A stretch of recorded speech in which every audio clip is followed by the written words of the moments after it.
Today we're talking about Killer Mike, an amazing musician and a man that cares more about policy than politics. Show that what they did was they manipulated black people by thinking that if we don't get this person out of jail, that you'll think I'm cool with you. It was an opportunity. Of the Baby, United I am States. from the ghetto. I have been peeping game for a long time. I know when shit ain't right. Then you should know that. I know when shit ain't right. This is why you should know that. And watch how cool Mike is as he takes things in before he says anything. But I do agree with the criminal justice. I agree with the criminal justice reform. He has done great things. You invest in opportunity zones. It's from an opportunist perspective. Oh, okay. I want Mike to come in on this. I want Mike to come on this. Man, if Trump helps, he's an opportunist. If he doesn't help, Also, volume warning for the rest of the video. I apologize. racist. Mike, I want you to come on this. He's so winning here. He's an opportunist and a racist. Oh, all at the same exact time. So damn if he does. Damn if he doesn't. You want to know why we can't win? All the bad words. Why Black America cannot move forward. Exactly right, man. Because you have somebody But that's another right. lie. That's another lie. Black America has been moving forward generation by generation. More self-sufficient black people. This forum was brought to you by a black man. Listen. You understand that? Listen. And it was Don't happening say, before Trump you ain't gonna became let you president. tell my children black people ain't moving forward. Hold up. If that's the case, then I have to ask, why are you then playing the victim, right? Like, you're acting like you're not the victim, but you are the victim. You kind of got to choose a lane, man. Mike, no. Do not. Candace, No. Candace. Stop. Mike, no. Hold on, Katrina. Mike has been scared listening to all of y'all talk. Mike, go ahead, brother. Brother, go ahead. Go ahead. Niggas! Stop it. Stop. Everybody, hush. Hush. Oh my God. Listen. Thank you, dude. I'm about to give you the secret to what the fuck y'all are witnessing. The man. What y'all are seeing right now are free people arguing over who got the best master. Oh yeah. Whoa! So, Holy! we're gonna go back to silent. Let's register this shit back down. We're gonna lock this back down. So, I'll tell you what a man. And by the way, you can tell he's a great musician and lyricist. Just listen to his voice. He does rap music that I honestly generally don't listen to that style all the time, but Killer Mike's music is amazing. And again, just listen to his wording, the way he speaks, his voice. It's beautiful, man. It was great. This guy puts it together. 7 years after the ending of the Civil War.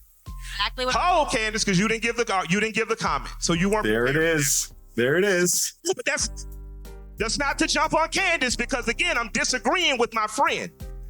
7 years after the end of Civil War, blacks within 7 to 15 years accumulated over 15 million acres of land. Hold on, before we get to clapping, because the niggas bought some shit. Black people were the only skilled labor. Oh my God, dude. There. So if it was welding to be done, iron bending, cotton picking, it was black people. So instantly, your value became more. And Candace has a point. The point that she made about illegal immigration affecting you is that it's going to affect you at some point. Why? Yeah. If the Kegel Chicken Factory is hiring illegal immigrants at an undercut on the rate, it affects the black people who live there, who should be demanding $20 an hour because they're being undercut. So when they get wiped out, they have to hire blacks, pay them, and unionize. So she's right on that.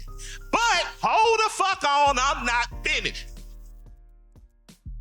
You have to remember that people who look like you immigrate too. So before you widely say, fuck them all, remember, America is always going to have a slave class. And if illegal immigrants or legal immigrants will not be the lowest paid workers, those in prison will be, and that always ends up looking like one of their sons. So it circles back around. So that's why people who are black, who are from two different plantations, gotta get the fuck away from massa long enough to say, how are we going to burn down both their fucking houses? Now, this is my thought. don't care if you destroy the Republican or Democratic Party, because at one time, blacks were Republicans. And you dominated those 7 years after the Civil War. You were Republicans. You had more blacks in the House and Senate than you do now, and you dominated your own economic communities. And by the way, just so we're not misunderstanding what he's saying, because what I love about Killer Mike is, again, he is policy over politics, right? He doesn't care about the political party, where I feel the exact same way. I'm tired of us acting like, well, you have to play one party or the other because there's these two parties. But the beauty of this place is we are founded on a multiple party system. We're not just two parties, and we've allowed ourselves to be fighting between these two parties, and then we've allowed to give too much power and just too much away. And so what we need to be doing, which he's going to get more into, and I will let him, is to and burn down metaphorically, but honestly stand up for ourselves as Americans, black and white, and actually take the time to concern ourselves with the facts and the policies as opposed to the show. You notice Mike stayed quiet. He didn't say anything, and he's not allowing them to cheer for him because he doesn't want that. He wants to get a point across. Republicans. As Democrats, you did the same in cities like Atlanta. You failed in other cities. But the most important thing is self-organizing. By the time we get to a candidate, we should have a list that says white man, white woman, these are our demands. You can meet them and get our vote, or not, and we're going to stay home and crochet and make collard greens. But what you cannot do is continue to argue over who is the best master. I don't give a fuck if it's Trump, Obama, your mama, my mama. What the fuck do you have for me and my community?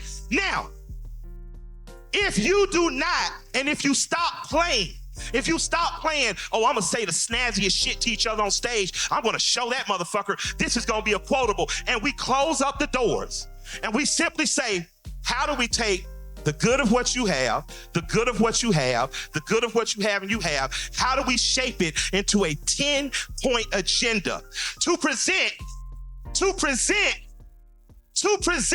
to every local, state, and national politician? If you cannot meet points on our agenda, we simply can't support you. I like you. I love your casinos. Exactly. Will serve that conservative mind.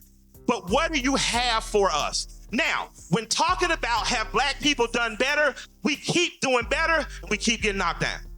We keep doing better and we keep doing knocked down. So I'm gonna tell people, this is your homework. Fuck trying to convince you. I want you to go home tonight. I want you to listen to Thomas Sowell. I want you to listen to, hold on, I got you coming. You look, my nigga. All right.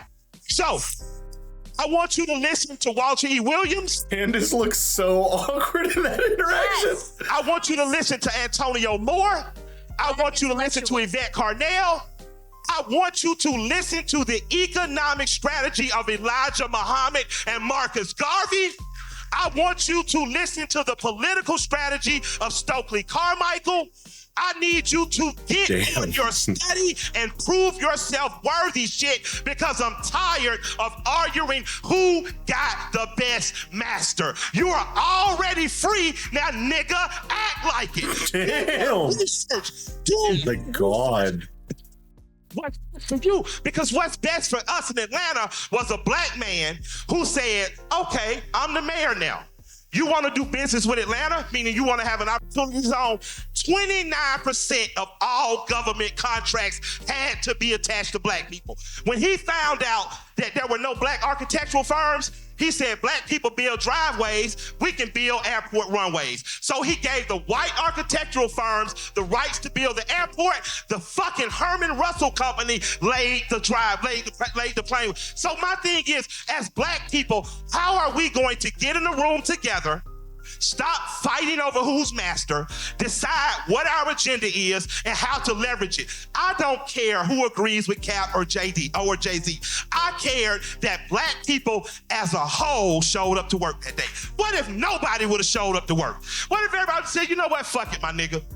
What if everybody on the same day would have done that? If every policeman, every beer salesman, every car parker, every NFL analyst would have not showed up. Until we ready to do that, we're not serious about being free. That's real. You just here to see a show and argue over who got the best master until we decide what is the real breaking point. If blacks are 15% of this nation, we should be 15% of Wall Street. We should be 15% of music execs, 15% of Hollywood execs, 15% of governors, 15% of mayors. And until you hit that 15%, you're failing, fucking failing, no matter who your master is. So pick a better master. I say kill your masters and get your own shit. You just showed. And this is exactly right. Killer Mike absolutely understands what he's talking about. It's very funny to me, I do have to say, how Candace thinks that he's agreeing with her a lot of the time when, again, he is just agreeing with logic. He is not stuck on parties like Candace or like a lot of these other people. He wants you to stand up and do better for yourself. And I know, Killer Mike, I've seen a lot of it. It's just whoever you are. And I think he's absolutely right. Mandating these percentages is ridiculous and it looks terrible on the community, but actually working to achieve those percentages and step up and do well, everyone can learn a lesson from that. I don't care who you are, but I'd love to know your thoughts about that. Please don't forget to like and subscribe. Thank you very much for watching, and I'll see you in the next video.